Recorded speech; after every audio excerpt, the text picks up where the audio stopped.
Сүйікті әніңіз қандай? Жақсы көріп тыңдайтын. Bir күшті тыңдайтын ба? Иә. Қырғыздың әнін тыңдаймын. Қырғыздың екі әнін тыңдаймын. Жаңбыр төкті, күн күркіреп дейтін. Соны тыңдаймын. Сосын рэпер үшін кім білет. Жақсы әнін тыңдаймын. Жаңағы анау Қармалдың ба айт дейтін.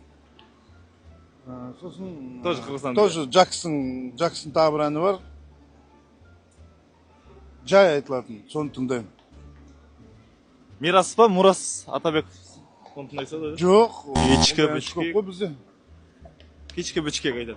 Жүрмін, кешкі бішкек қандай екенін білмеймін ғой, может сол. Оны тыңдамаймын мен, ондай. Ол стильде әнші көп қой елімізде. Енді Сонда қазақ әншілерді тыңдамайсың ба деп сұраса? сонда қазақ әншілерін несін тыңдап? Тыңдаймын. Тыңдаймын.